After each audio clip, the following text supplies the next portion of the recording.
Vous allez bien? Très bien. Est-ce que ça fonctionne le micro? Je vais tester avant pour éviter les surprises. Le peuple de Dieu, soyez les bienvenus, frères et sœurs, et nous avons aussi quelques visiteurs et notre sœur Evelyne qui est de passage au milieu de nous, que Dieu te bénisse, qui a cheminé avec nous pendant longtemps avant de partir dans le sud de la France. Et aujourd'hui, si le Seigneur le permet, je vais achever le travail que nous avons commencé ensemble sur l'économie de Dieu et sur un des aspects qui est le titre. J'ai donné un titre assez simple qui était finalement la conclusion, les choses qui grandissaient progressivement et prenaient forme dans mon cœur. Et quand je médite sur toutes ces choses, vivre la réalité, la réalité, les réalités de l'économie de Dieu, je ne reviendrai pas, on n'aura pas le temps, vu que le temps est assez court, de revenir sur le fait que dimanche dernier, j'ai simplement montré au peuple de Dieu combien l'économie du monde est en faillite. Je pense que chacun d'entre nous, on a compris que l'économie du monde est en faillite vraiment. Et que ce n'est pas sur cette base qu'on va être capable de pouvoir vivre la vie que Dieu a en réserve pour chacun d'entre nous. Ce n'est pas le projet non plus de Dieu. Le projet de Dieu, c'est de pouvoir utiliser des hommes et des femmes et des hommes pour le servir. L'économie est quelque chose d'extrêmement intéressant parce que on voit, et c'est pour cela qu'aujourd'hui, après quelques éléments, quelques briques, j'aimerais qu'on puisse regarder ensemble. Et ce que je faisais comme conclusion la dernière fois, c'est qu'on a une douzaine de critères pour parler de l'économie. Il y a plus. Nous, d'un point de vue recherche, on s'arrête sur 12. Mais avec Dieu, l'économie de Dieu, c'est don. L'économie de Dieu, c'est grâce. Et l'économie de Dieu, c'est gloire. C'est ce que je vous propose qu'on traite aujourd'hui. On va aller creuser dans la parole de Dieu, vous savez, parce que c'est la parole de Dieu qui nous donne les éléments, comme on dit, les insights, en fait, on dit en anglais, c'est le contenu, la substance pour pouvoir travailler, pour pouvoir opérer dans les choses que Dieu en réserve pour nous. Et il est important pour nous de nous appuyer sur les Écritures. L'économie, mes amis, c'est véritablement don.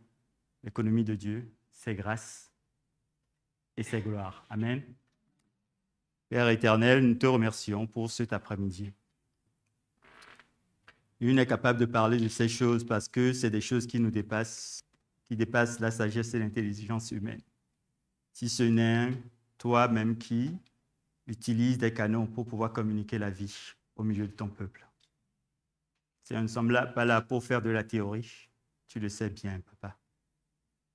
Et bien souvent, Seigneur, nous reconnaissons que nous souffrons de ce que je peux appeler, Seigneur, de l'obésité spirituelle, tellement nous nous nourrissons de beaucoup de choses et souvent peu d'exercices. Et ce qui est difficile, Seigneur, et nous le reconnaissons humblement devant toi, c'est que nous passons bien souvent à côté des réalités célestes que tu as déjà accomplies. Le désir de notre cœur, Seigneur, ce que tu as mis dans notre cœur, Seigneur, ce que tu désires faire dans ton peuple, c'est de pouvoir vivre ces réalités-là. Tu nous les as accordées, Père éternel. En Christ, Seigneur, tu as accompli ce qu'il fallait. Tu as déjà établi toutes choses. Tu as fixé ton temps. Tu as posé tes principes. Aide-nous, Seigneur, par ton esprit. Donne-nous la capacité à comprendre. Donne-nous la foi à saisir ces choses, à mener les choses invisibles dans le visible. Donne-nous de la persévérance, Seigneur. Donne-nous de nous développer dans une sainte communion avec toi, afin que nos vies soient différentes, vraiment, en tout temps et en toutes choses, Père. Alors conduis ces moments de partage. Viens visiter ton peuple, Seigneur, à nouveau. Dans le nom puissant de Jésus, j'ai prié. Amen. Amen. Amen. On va commencer donc à lire un passage de la parole de Dieu. Et c'est l'apôtre Jean qui écrivait à Gaius. Vous savez, c'est plusieurs années après la mort, la résurrection et l'organisation du Seigneur Jésus-Christ. Et l'Église connaissait déjà pas mal de difficultés. Et nous reviendrons pour voir. Et ces difficultés font que certains se sont déjà levés pour non seulement introduire ce qu'on appelle des doctrines pernicieuses, c'est-à-dire pour détourner le cœur du peuple de Dieu lui-même. Il y a certains qui se sont levés aussi de façon indue pour prendre position et autorité dans les églises et détourner les chrétiens de la Sainte Voie, pour tout un tas de raisons. Ces choses, aujourd'hui, on les voit encore. Des gens qui ne sont pas appelés, mais qui disent qu'ils sont appelés. Des gens qui viennent et qui vont de façon insinueuse faire entrer des doctrines qui sont des doctrines de démons. Vous savez, ce dont on se nourrit, ces choses à un moment donné produisent des enfants dans nos vies, produisent des racines, vous savez. C'est pour ça que nous devons faire attention à ce que nous nourrissons. Toutes les doctrines ne sont pas bonnes. Tous les enseignements ne sont pas bibliques. Je ne sais pas comment vous le dire, frères et sœurs, mais en tout cas, parmi les gens qui ne veulent pas suivre Dieu, comme Diotrephe dans Jean chapitre 1 et 3 Jean, il y avait quand même des chrétiens et des chrétiennes qui étaient soucieuses de la parole de Dieu, qui aimaient vraiment Dieu, qui ont réglé toutes les situations de leur vie au regard de la parole de Dieu. Et c'est à un de ses frères que l'apôtre Jean, quand il écrivait, il dit, chapitre 3 Jean, donc verset 1, « L'ancien Gaius, le bien-aimé, que j'aime dans la vérité. Bien-aimé, je souhaite que tu prospères à tous égards et sois en bonne santé, comme prospère l'état de ton âme. » Amen. Bien-aimé, je souhaite que tu prospères à tous égards, de tradition, à tous les égards. Et sois en bonne santé, comme prospère l'état de ton âme. Et l'apôtre a félicité sa foi, son amour pour les gens, un véritable amour qui n'est pas conditionné par des intérêts. Vous savez, frères et sœurs, quand nous ne nous focalisons pas sur l'essentiel, un véritable amour, alors nous fonctionnons avec des intérêts. Et ce n'est pas l'économie de Dieu. L'économie de Dieu est don, l'économie de Dieu est grâce et l'économie de Dieu est gloire. Et dernier, on voyait une chose qui est importante, c'est que l'économie de Dieu, c'est Dieu qui a toujours voulu, depuis la Genèse, depuis le commencement des choses, de toutes choses, en tout cas l'histoire humaine, Dieu a toujours voulu habiter dans l'homme pour le diriger. Dieu l'a toujours voulu. Et l'économie de Dieu, c'est Dieu qui, dans nos vies, nous dirige, vraiment. Vous voyez que ça a un lien très fort avec ce qu'on appelle la relation, l'union et la communion. Quand notre communion avec Dieu est défaillante, il y a beaucoup de dysfonctionnements dans l'Église. Déjà dans nos propres vies, mais dans l'Église. Et ce n'est pas l'économie de Dieu. Ce n'est pas l'économie de Dieu. Il faut que nous ayons le courage de reconnaître les choses quand ça ne va pas et de les traiter dans l'amour, le respect, parce que ce qui nous importe le plus, ce n'est pas nous, c'est Dieu. Bien de croyants, bien de serviteurs de Dieu, servants du Seigneur, font fausse route parce qu'ils n'ont pas accepté à un moment donné de leur vie d'arriver au bout d'eux et d'elles-mêmes, en fait. Et vous savez, Dieu commence dans nos vies quand on arrête à un moment donné, on accepte qu'on ne peut pas, on ne doit pas. Il n'est pas souhaitable que ce soit nous qui soyons le maître. Il y a déjà un maître, Jésus. C'est ça l'économie de Dieu. Quand ma communion est défaillante avec le Seigneur, c'est là où l'orgueil prend place. C'est là où l'incrédulité, au lieu de la foi, prend place. C'est là où la précipitation prend place. On n'est pas là pour démontrer qu'on est meilleur à qui que ce soit. On est là pour servir Dieu.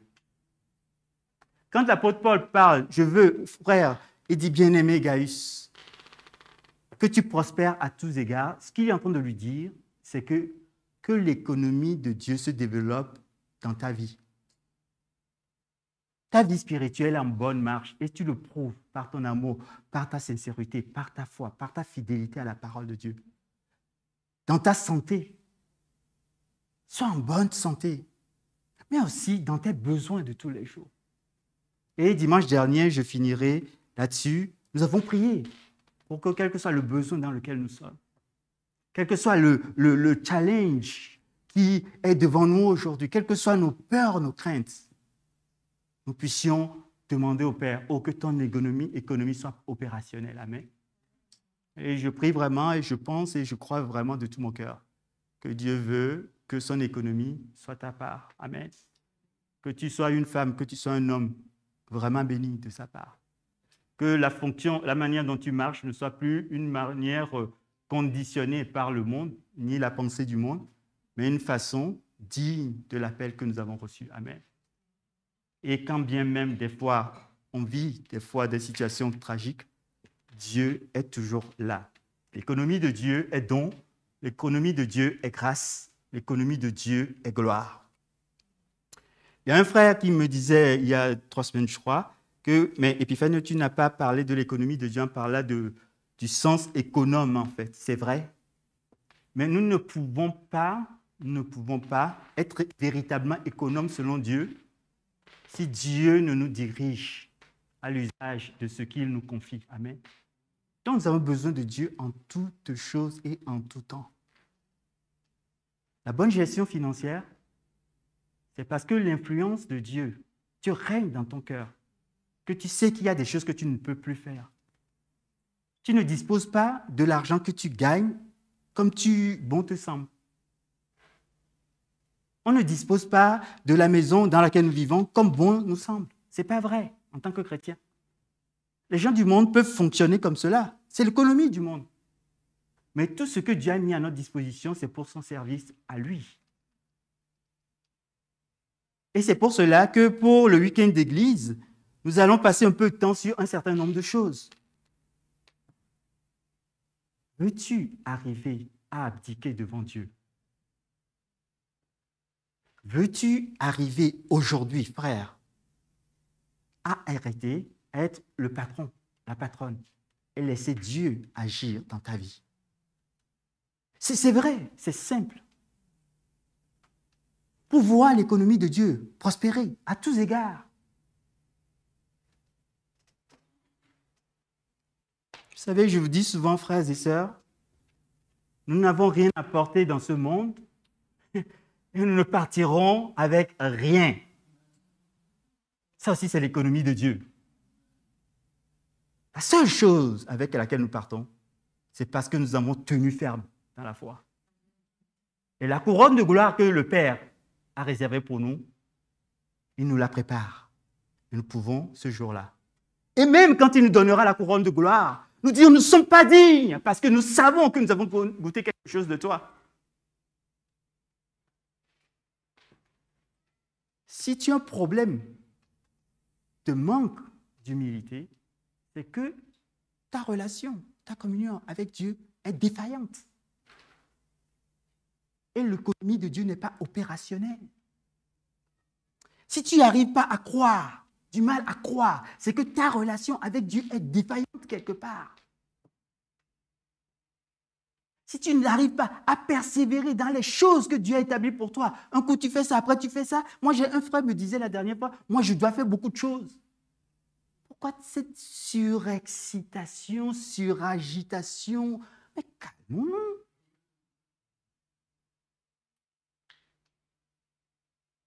L'Écriture nous parle. Jésus a dit à Marthe, tu sais, Tu te préoccupes de beaucoup de choses. Marie a choisi une part, la bonne part. Parce qu'elle a compris, elle a vu quelque chose. Je peux vous en parler parce que je faisais partie de ceux-là qui aiment bien faire beaucoup de choses. Vous ne pouvez pas imaginer la pauvre femme que j'ai à côté de moi. Heureusement qu'elle est là. Mais, comprenez, en grec, le mot économie, oikonomia, c'est ce qui fixe des règles. Nomoi, règles. Celui qui fixe les règles. Qui fixe les règles dans ta vie?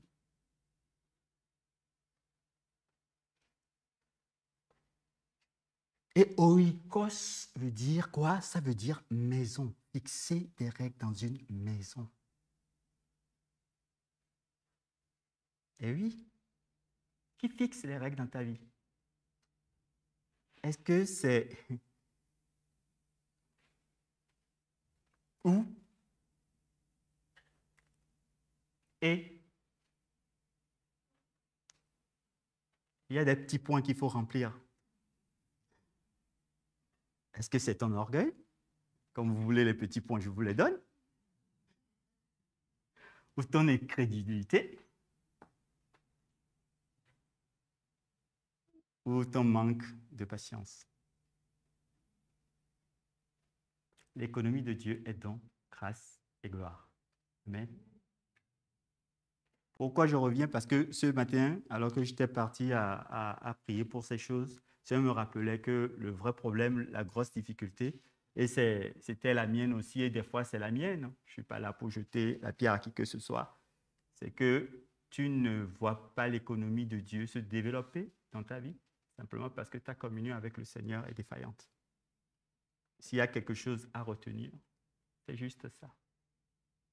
Elle est défaillante. Maintenant, est-ce qu'on doit se réjouir de ça? Non, on ne va pas se réjouir.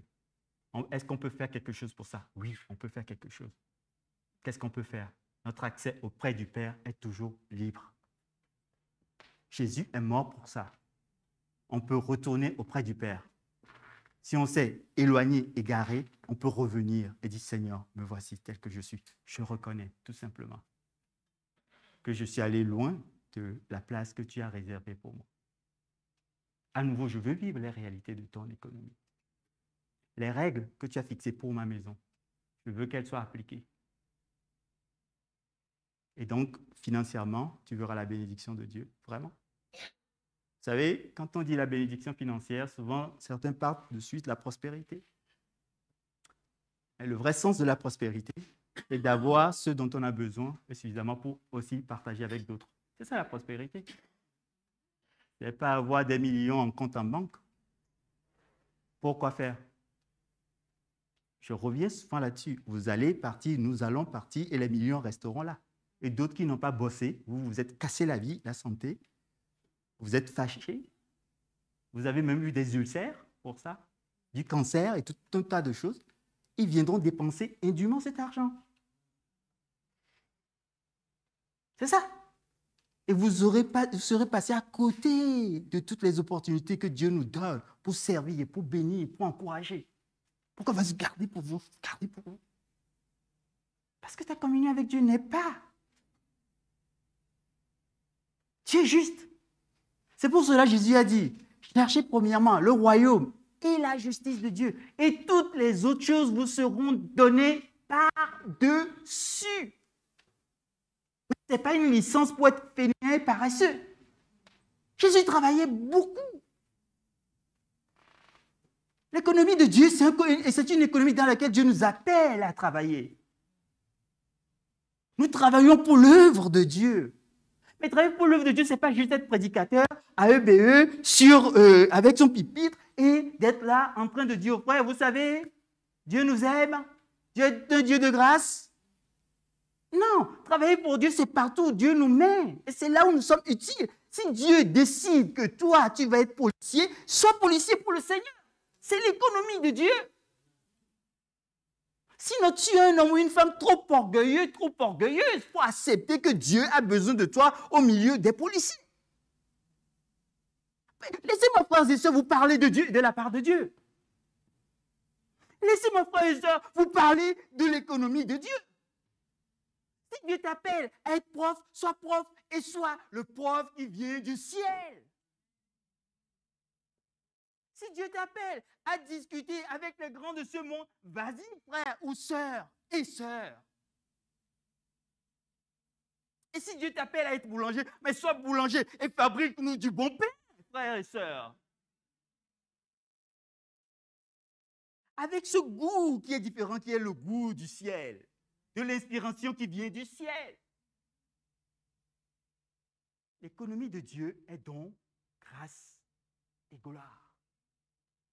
Alors arrêtons de mépriser ce que Dieu, lui, il a décidé en tant que chef patron, en tant que maître de nos vies, de nous accorder par grâce.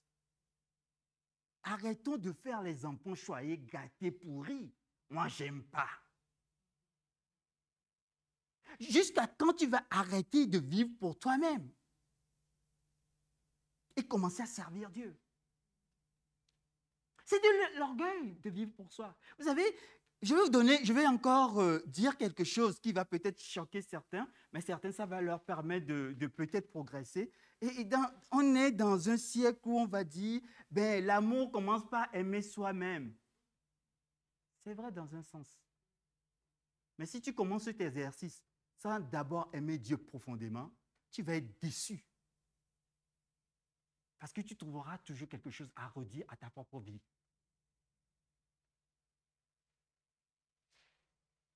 Le véritable amour commence par aimer Dieu profondément, désespérément, totalement, en lui livrer sa vie totalement. C'est ça le véritable amour. Et Dieu, parce que tu l'aimes totalement, produit les guérisons profondes, des racines, des choses même que tu ne peux pas imaginer. Aucun psychologue, malgré ses diplômes, ne peut trouver. Parce que Dieu t'a créé, il te connaît, il connaît les situations de ta vie. Rien ne caché devant ses yeux. C'est ça l'économie de Dieu. C'est au travers de ce qu'il est venu s'installer en toi qu'il va produire une œuvre que personne ne peut détruire, mon ami. Vous comprenez ces choses? Ça met du temps à comprendre des fois. Moi, ces choses, j'ai commencé à les comprendre depuis très longtemps. Et je vous disais, je vous donnais un témoignage, et puis à la fin, une soeur qui me dit, ah, et puis merci pour le témoignage, parce que ça nous a permis de comprendre tout ton charabia depuis le début. Je dis, ah bon?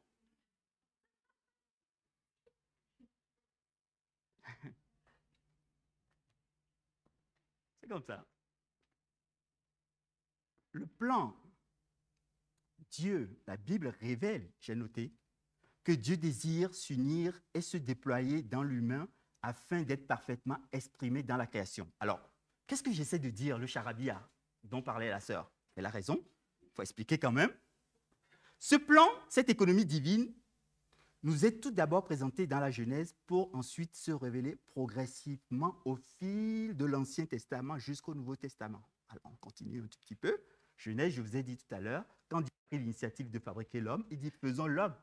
Il dit « faisons l'homme » à quoi? « Faisons l'homme à notre image », Genèse chapitre 1, versets 26 à 28.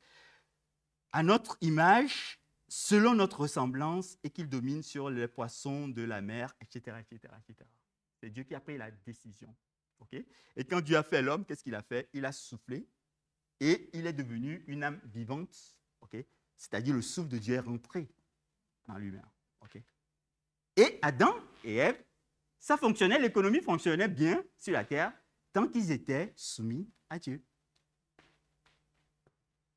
Vous voyez? Tant qu'ils étaient dans l'obéissance, tant qu'ils écoutaient le patron, tout fonctionnait bien. Ils n'étaient même pas conscients qu'ils étaient nus. Mais le jour où ils ont écouté une autre voix, les problèmes ont commencé. Et jusqu'à aujourd'hui. Une défaillance profonde peut être durable pour des générations et des générations.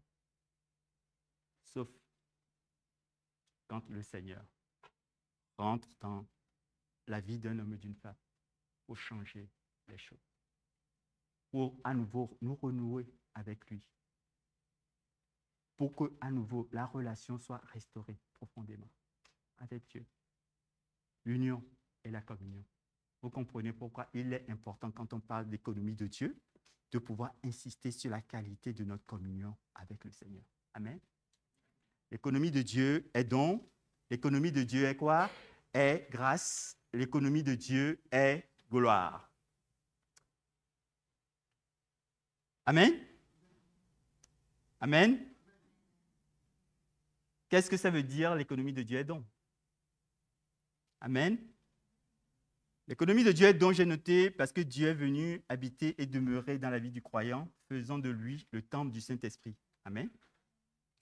L'économie de Dieu est grâce, parce que Dieu, c'est Dieu qui produit la fécondité, la multiplication, le débordement spirituel dans la vie du croyant. C'est par grâce.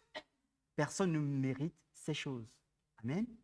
Et l'économie de Dieu est gloire, parce que Dieu déploie dans le monde dans lequel nous vivons, visible et invisible, les réalités de son royaume par le Saint-Esprit. Aujourd'hui, c'est extraordinaire, c'est l'anniversaire de l'Église, quelque part, si on veut parler d'anniversaire. Pourquoi? Parce que c'est le jour où nous célébrons la Pentecôte, c'est-à-dire que le Saint-Esprit est venu, et de façon officielle, l'Église a commencé. Le Saint-Esprit, c'est-à-dire Dieu a commencé à utiliser des hommes et des femmes pour pouvoir propager la bonne nouvelle de l'Évangile. Répandre, c'est ça la gloire de l'économie de Dieu. Toucher des nations, des hommes et des femmes. Regardez comme on est.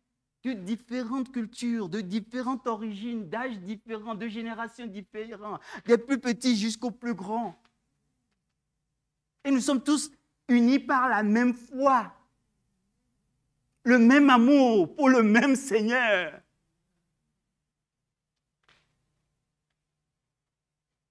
Il n'y a pas de parti d'opposition dans l'économie de Dieu. Il n'y a pas de dictature non plus dans l'économie de Dieu. Et Dieu veille sur chacun de ses enfants. Je veux que tu sois prospère à tous égards, comme l'est l'état de ton âme, et que tu sois en bonne santé, comme tu es en bonne santé. Amen. L'économie de Dieu est don, l'économie de Dieu est grâce, l'économie de Dieu est gloire. Dieu est venu habiter, je ne vais pas insister là-dessus, on l'a déjà dit parce que c'est une promesse. Ézéchiel dit, chapitre 36, verset 27 dit, « Je mettrai mon esprit en vous. » C'est une promesse.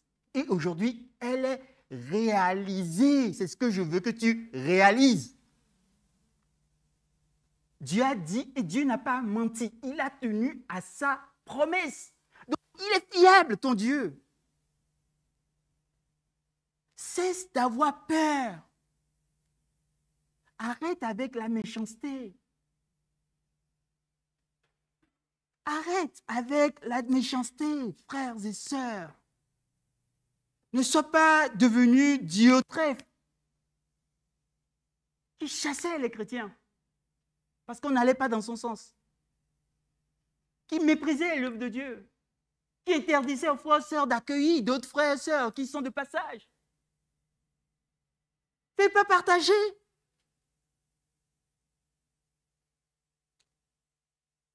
Jean chapitre 14, le Seigneur dit, « Et moi, je prierai le Père et il vous donnera un autre consolateur. » Parce qu'il sait que des temps difficiles étaient devant ses disciples et que celui, je disais la dernière fois, celui qui multipliait le pain, qui a transformé l'eau en vin, qui guérissait toutes sortes de maladies, celui-là, l'amoureux, le grand, le véritable, qui était à côté d'eux, qui leur parlait du ciel comme jamais personne ne leur a parlé du ciel, qui leur expliquait la Torah avec une clarté, une limpidité exceptionnelle. Celui qui décrivait le royaume de Dieu et sa justice avec une justesse incomparable. Il est parti, il allait partir et il savait que les disciples, à un moment donné, auraient besoin d'être encouragés. Amen. Et il dit, je vous enverrai. La promesse du Père, c'est que l'Esprit de Dieu vienne et habiter en vous et demeurer aussi avec vous. Et c'est pour cela, quand on reçoit le Seigneur, l'Esprit habite en nous. Nous devenons la demeure. Nous demeurons le temple du Saint-Esprit. Le Saint-Esprit habite en chaque cœur, à chaque vie de croyants et de croyantes que nous sommes. Amen. Donc, quel que soit l'endroit où tu te couches, où tu te caches, Dieu habite en toi. Ne crois pas que Dieu ne voit pas, Dieu voit. Et son économie est là. Parce que Dieu ne se déplace pas sans son économie. Dieu ne se déplace pas sans sa puissance. Dieu ne se déplace pas sans son amour. Dieu ne se déplace pas sans celui qu'il est et qu'il est capable de faire dans ta vie. Dieu ne se déplace pas sans ça. Et si Dieu est là, tout va bien. Tout va bien. L'économie de Dieu est donc parce que Dieu a fait de toi sa demeure et la promesse a été accomplie. C'est une réalité parce que c'est pour cela que nous sommes nés de nouveau. L'économie de Dieu, c'est un don de Dieu. Cela ne vient pas de nous. C'est un don. Ce n'est pas l'exercice intellectuel qui nous fait croire en Dieu. C'est un don de grâce. 1 Corinthiens chapitre 3, verset 16 à 17 qui dit « Ne savez-vous pas que vous êtes le temple de Dieu et que l'Esprit de Dieu habite en vous ?» Verset 17 « Si quelqu'un détruit le temple de Dieu, Dieu le détruira, car le temple de Dieu est saint et c'est ce que vous êtes. » Vous vous rendez compte, frères et sœurs, de la portée de ce message? C'est pour cela que je ne fais pas ce que je veux de mon corps. Je ne fais pas ce que je veux de mon corps. On est dans une civilisation qui dit « mon corps m'appartient, je gère mon corps, je fais ce que je veux ». Oui, jusqu'à une certaine limite. Si Dieu habite en toi, ok, économie, hein, celui qui fixe les règles d'une maison te dit « il y a des choses que tu ne peux pas faire ». C'est pas l'économie de Dieu. Aussi. Je ne fais pas ce que je veux de mon corps. Je ne m'habille pas n'importe comment. Je suis sérieux. On va rentrer dans les périodes d'été. On va être challengé de tous les côtés. Mais nous, en tant que chrétiens, faisons attention. On peut être beau, chic, mais magnifique, sans s'habiller de façon pas correcte. Non?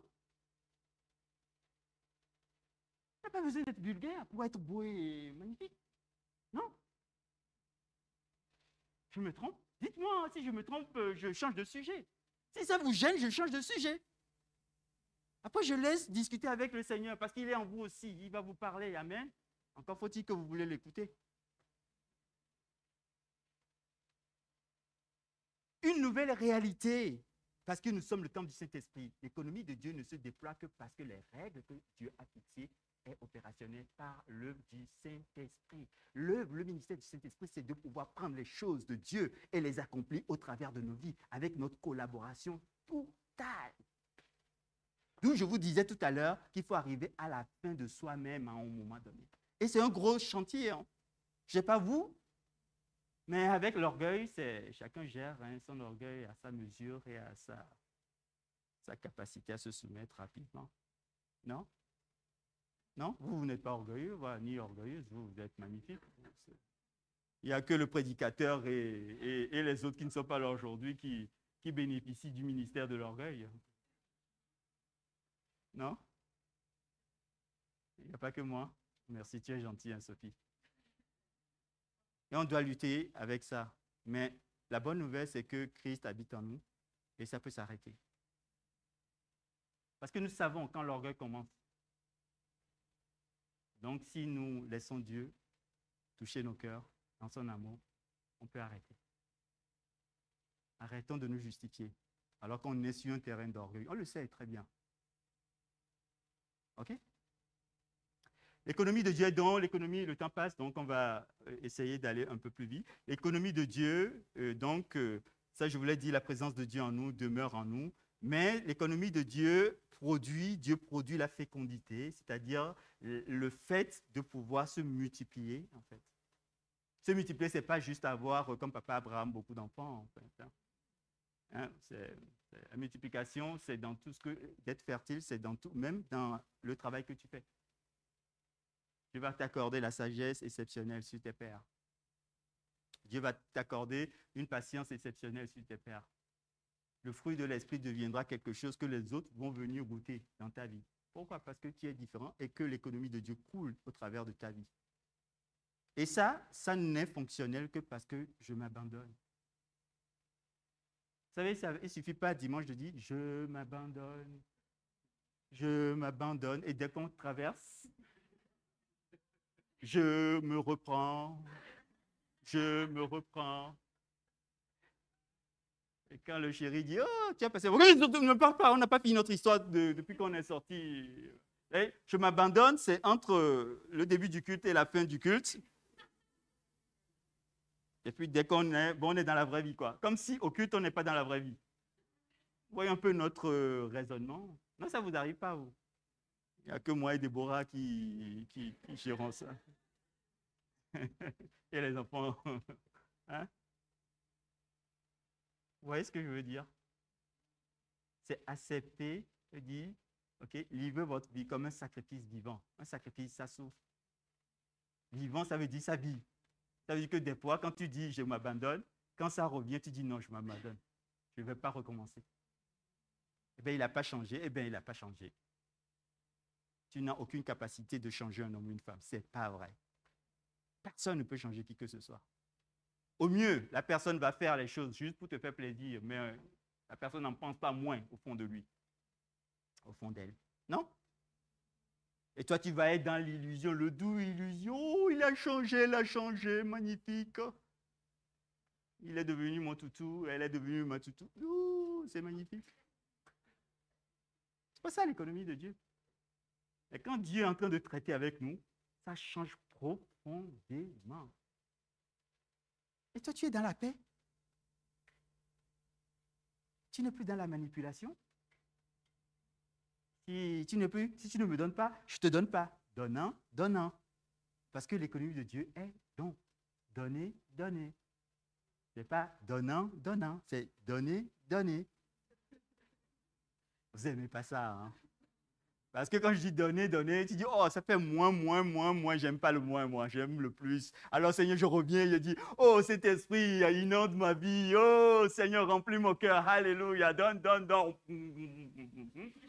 Et tu sors, tu dis, je t'ai suffisamment donné, partage un peu avec les autres. Non. Ce n'est pas l'économie de Dieu. Est-ce que je dis non? Tout de suite.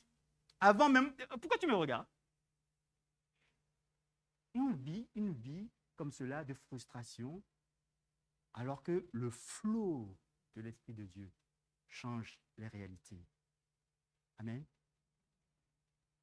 J'ai eu pas mal de difficultés et j'en rencontre encore. Je vais vous donner un témoignage. J'avais un chef qui voulait ma tête avec un responsable de l'un de mes services. J'avais 4 services à l'époque sous mon autorité et un d'autre qui voulait ma place.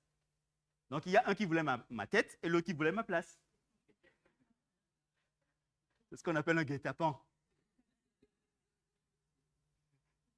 Et puis, c'était la période où je travaillais beaucoup, je faisais de la recherche, je préparais mon PhD et je voyageais beaucoup. Et puis, les enfants grandissaient, et puis j'en avais de tous les côtés. Et ce chef, un jour, il m'a dit, tu sais, la recherche que tu fais, c'est un projet personnel. Ah, mais j'étais outré. Je ne me suis pas levé pour aller voir ma femme. Écoute, j'ai envie de faire la recherche parce qu'on n'a pas assez de choses à faire dans la vie, tu sais. Il n'y avait pas l'église, il n'y avait pas les frères et sœurs, il n'y avait pas les enfants. Donc, tiens, toi, tu vas galérer à la maison toute seule. Et puis moi, je vais faire ma recherche, voilà. Et je serai chercheur. De quoi je ne sais. Non, ça ne s'est pas passé comme ça. C'est notre patron qui m'a appelé en disant, écoute, il faut que mon directeur de recherche puisse faire de la recherche pour avoir accès à la voie académique. Parce qu'on a besoin pour le travail de tous les jours. Et l'organisation des travaux académiques et appliqués dans notre industrie, on en a besoin. Donc, si tu veux faire une formation, tu n'iras pas faire celui que tu m'as proposé, parce que j'ai proposé une formation, comme chacun d'entre vous, j'espère. Chaque année, vous proposez une formation sur l'intelligence artificielle, mais tu vas faire plus que ça. Tu vas faire de la vraie intelligence, c'est-à-dire tu vas faire de la recherche. Je dis, mais non, mais attends, moi j'ai mesuré l'affaire, quoi. Petite formation, c'est quelques mois. Là, tu me demandes un projet de 3 ans. Je ne sais pas quelle mouche m'a piqué. Je dis, OK, si tu penses que c'est nécessaire, on va le faire.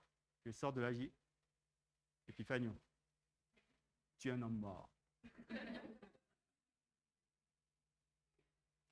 Mais en fait, avec le temps, le recul, et puis je parlerai de l'économie de Dieu et gloire, hein, et je me rends compte que depuis très longtemps, j'ai toujours eu ce désir dans le cœur de creuser les choses. Les Écritures d'abord, mais aussi la science et toutes ces choses. C'est quelque chose que Dieu a mis en moi depuis très longtemps. Vous pouvez demander à ma femme, c'est toujours comme ça. Et c'est pour cela que je me suis intéressé quand je suis devenu chrétien. J'ai lu la Bible, je l'ai lu. Je pose la question. Des fois, je lui fais les prédications à ma femme.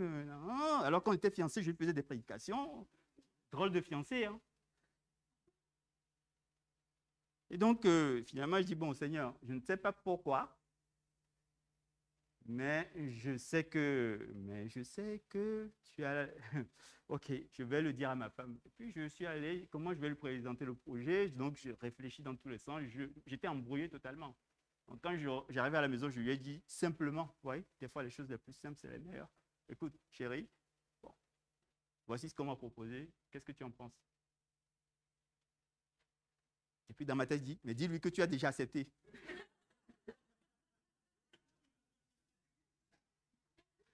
Et puis, j'ai dit, non, je ne le dirai pas. Ça fait de la manipulation, vous voyez. Et puis, finalement, pour finir, je lui ai dit simplement, qu'est-ce que tu en penses? Je lui ai dit, bon, ben écoute, si c'est une bonne chose, si c'est ce qu'il faut faire, si c'est utile pour le travail, c'est pour ça que tu es là. Pourquoi je travaille là où je travaille? C'est parce que Dieu m'a amené là. C'est mon service. C'est l'économie de Dieu. Et si on nous confie des choses nécessaires, utiles, parce qu'au travers de cela, il y aura une possibilité après de toucher le monde académique, et c'est ce qui se passe aujourd'hui, au travers du monde. Quand je voyage, je fais tel séminaire ou telle conférence, des fois vous voyez les publications, etc. C'est juste pour toucher les gens. Sur ma thèse, le verset que j'ai mis, rien n'est impossible à celui qui croit. Imaginez que j'ai dit non à l'époque. Parce que j'ai fait les calculs à la maison, ça n'allait pas coller. J'aurais probablement pas eu cet accès. L'économie de Dieu est grâce parce que Dieu nous fait vraiment grâce et nous donne d'être féconds à tous les égards. Ce que je vous disais, qui m'a mené à parler de l'économie de Dieu, on est fécond dans notre vie de prière, dans notre écoute de Dieu, de notre crainte, de notre marche avec Dieu. On est fécond dans notre vie de témoignage. Les gens voient nos vies et sont transformés par notre gentillesse, par notre patience, par notre amour, notre sérieux à travailler, à faire la différence. On est fécond et c'est l'économie de Dieu. Dieu parle au travers de tout ce que votre vie peut raconter. Dieu parle. Si on est attentif, mais vous allez être surpris. On est fécond parce que Dieu nous utilise pour pouvoir prier pour des uns des autres et les gens sont guéris, restaurés. Oui, on a prié aussi. Certains sont morts malgré la prière. Est-ce que c'est ça qui doit nous frustrer, arrêter? Non! À nous l'obéissance, à lui les résultats. Où est-ce que vous avez lu dans la Bible où Dieu dit tu vas prier pour quelqu'un, si la personne n'est pas guérie, eh bien c'est toi le coupable? Et pour qu'on se porte, mais faisons-le de tout notre cœur. C'est ça le truc. Et le diable nous trompe. Ouais, mais tu as prié, ça n'a pas marché, donc l'autre vient, il est malade. Non, tu prépares, parce que si ça marche, on va dire que... Et puis, tu vois un peu. Ça, c'est de l'orgueil. C'est de l'orgueil. Non? Parce qu'à un moment donné, tu t'es pris pour Dieu. Tu as pris la place du patron. Bon, le patron dit, fais tout seul, alors. Non? C'est ce que dans le livre des Actes, on a vu, on voit, vous lirez, on n'aura pas le temps de tout lire, puisque le temps nous est compté un tout petit peu. Le livre des Actes, chapitre 2 et chapitre 3 et chapitre 4, vous allez voir comment très tôt, quand le Saint-Esprit est rentré dans la vie de l'Église, il y avait une puissance exceptionnelle. C'est des hommes et des femmes qui ont compris une réalité, qui ont besoin. C'est pour cela qu'ils vendent tout, en fait, parce qu'ils ont goûté à l'économie de Dieu. Mais c'est magnifique, ce truc. Mais très vite, Dieu les a ramenés un peu à la réalité. Parce que des fois, il y a des frères et sœurs qui rêvent, on va tout vendre, on va se mettre en communauté. Il y a des moments où c'est favorable et d'autres moments où ce n'est pas conseillé. Et le principe, c'est juste qu'il n'y ait pas de besoin entre vous. Qu'il n'y ait pas au milieu de l'église des gens qui manquent, qui sont, on va dire, qui ont la dalle. C'est ça, je ne sais pas, c'est ça la dalle. Moi, ça me fait penser à des briques, en fait, là-dedans, je ne sais pas, mais bon, je ne sais pas. C'est les gens qui ont faim, qui sont tristes, et on ne peut pas se réjouir de cela. C'est pour cela que nous contribuons à l'œuvre. C'est pour aider. Mais la personne qu'on aide, on l'encourage aussi à trouver une place, un travail, à se former pour que lui aussi puisse être contributeur et puisse être contributrice aussi à l'œuvre pour bénir d'autres personnes. Sinon, Dieu est en train de valider la paresse. Dieu n'est pas un Dieu de paresse. Parce que le travail, c'est ça qui permet d'exposer, de laisser Dieu exprimer le potentiel qu'il a mis en nous, c'est-à-dire le don, les talents qu'il a mis en nous. C'est comme cela qu'on cultive le talent, on développe le don au service des autres. C'est ça l'économie de Dieu. La gloire de l'économie.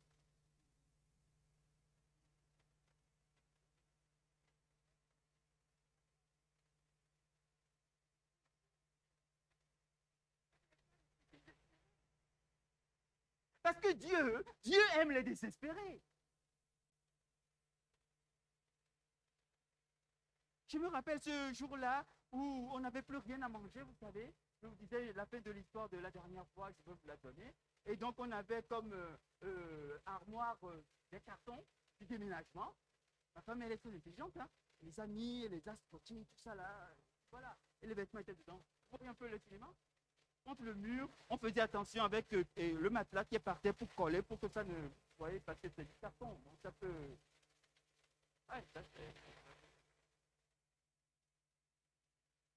Et pourtant, je travaillais, je disais que j'avais moins 20% de mon salaire. Pourquoi? Parce que j'ai négocié, je me suis trompé, j'ai donné la valeur brute et la valeur nette pour la valeur brute. Donc, on a commencé notre vie avec une inflation de 10%.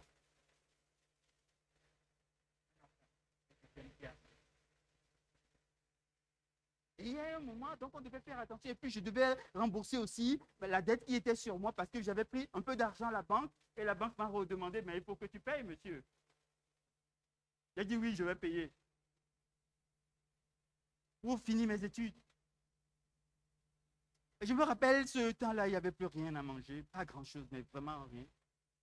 Et je priais, je dis Seigneur, ce n'est pas le projet que j'avais pour moi-même. Déjà, je ne voulais pas travailler en assurance, tu m'as amené en assurance.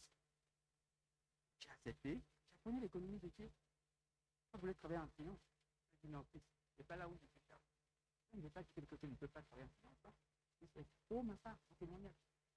Puis je priais, je demandais à Dieu vraiment de me faire grâce. Vous savez ce qui s'est passé? Donc on priait, c'est la voisine. Et là, bientôt, on va vous donner des choses. Demandez à Dieu, bon, allez. Vous voyez? Ce n'est pas qu'on ne connaît pas la difficulté. On la connaît aussi.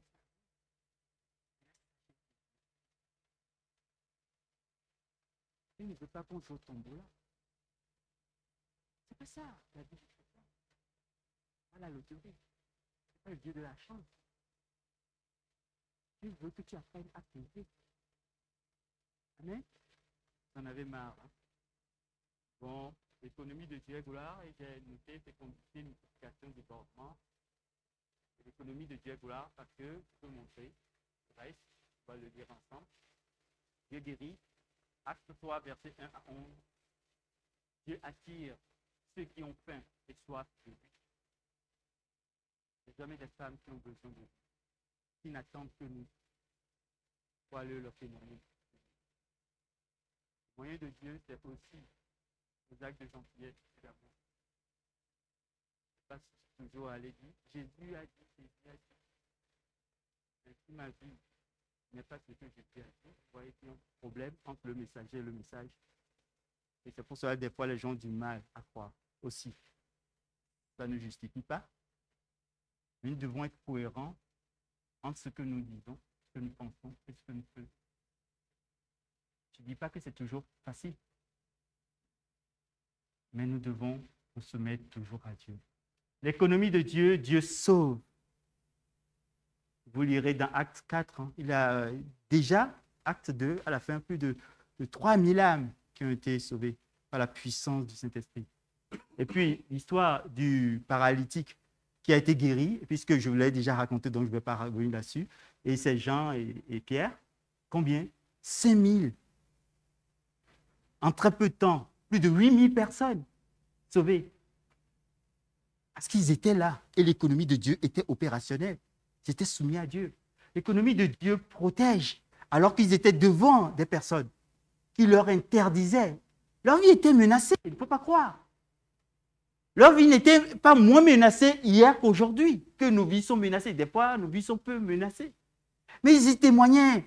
Ils disaient, Pierre et Jean, devant le Sanhédrin, est-ce qu'il faut obéir à Dieu ou aux hommes? Jugez-en vous-même. Combien de fois on nous le demande? L'économie de Dieu protège ses enfants et les intérêts de son royaume. L'économie de Dieu remplit de force et de courage. Et c'est pour cela qu'un Pierre, un illettré, pêcheur de poissons et d'hommes, puisse être capable de témoigner devant des théologiens de son époque. Avec une clarté. Une clarté, mes amis. Dieu rempli de force et de courage. Donc, l'affaire, c'est l'affaire de Dieu. Ce n'est pas la nôtre, ce n'est pas notre business. Vous voyez? Ce n'est pas mon business. Avant de faire les deux derniers, je voudrais juste vous dire une chose. Le jour où Dieu nous dira, il me dira en tout cas, Stéphane, c'est fini, ici, à EBE, va t'asseoir, je vais m'asseoir. Il n'y aura pas de frustration, frère. Mais je vous l'expliquerai. Nous ne nous battons pas pour un poste dans une communauté. Quand Dieu, il a plu à Dieu, il nous a pris d'une autre assemblée pour nous amener ici pour servir. Quand on aura fini, on partira. Mais il n'y a pas à être triste et frustré. On est soumis à l'autorité de Dieu. Et quand on ira ailleurs. Aussi important que Dieu trouvera à ses yeux, à lui, de nous conduire.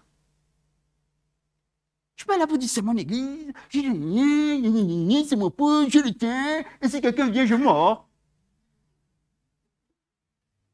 Ça n'a pas de sens.